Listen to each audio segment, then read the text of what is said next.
आज ना मला गॅलरीमध्ये स्वच्छ धुवून वगैरे काढायचं होतं आणि त्यानंतर मग इथे आकाशकंदील लाईटिंग आणि जे काही तोरण वगैरे होते ना ते लावायचे होते। आता आज हे सगळं काम झालंच पाहिजे कारण आता दिवाळी चालू झालेली आहे आणि माझं हे काम बाकी होतं कारण मी फराळाच्या नादी लागले आणि तोरण वगैरे लावायचं राहूनच गेलं। आता मागच्या वर्षी हे तोरण मी खरेदी केलेलं होतं, पण हे खूप सुंदर तोरण आहे आणि मला खूप आवडलेलं होतं। तर चला आता त्याला धुवून वगैरे काढण्याची काही आवश्यकता नव्हती। त्यानंतर मार्केटमध्ये गेले, थोडंफार काही सामान आणायचं होतं मला, पण ते वगैरे माझ्या आणायच्या बाकी होत्या, तर ते आणण्यासाठी गेले आणि बघू शकता एवढे सुंदर सुंदर स्टॉल लागलेले आहेत दिवाळीचं। एवढं छान छान सामान, रांगोळ्या वगैरे सगळं काही घेऊन आले। त्यानंतर आज आहे धनतेरस, तर धनतेरसची पूजा करायला घेतली घरी आल्यानंतर।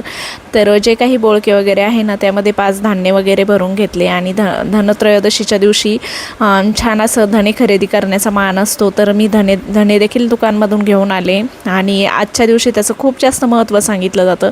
त्यानंतर पूजेजवळ छोटीशी रांगोळी वगैरे काढून घेतली, छान पूजा करून घेतली। त्यानंतर आता मला स्वयंपाक वगैरे देखील करायचा आहे, म्हटलं चला पूजा वगैरे एकदा आवरून घ्यावी आणि मग आता दिवाळीचे वाइब्स खरंच खूप छान वाटत आहे। रोज रोज एक नवीन नवीन पूजा आणि दिवाळीचं खूप छान झालेलं असं हे वातावरण। तर असा होता माझा आजचा दिवस। व्हिडिओ कसा वाटला नक्की सांगा, चॅनलवर नवीन असाल व्हिडिओला सबस्क्राईब करा आणि लाईक देखील करा। चला तर भेटूया पुन्हा एकदा अशाच नवीन आणि छानशा व्हिडिओसोबत। तोपर्यंत सगळ्यांना नमस्कार आणि सगळ्यांना दिवाळीच्या मनापासून हार्दिक हार्दिक शुभेच्छा। तर अशी होती माझी पूजा, चला तर भेटूया परत, बाय।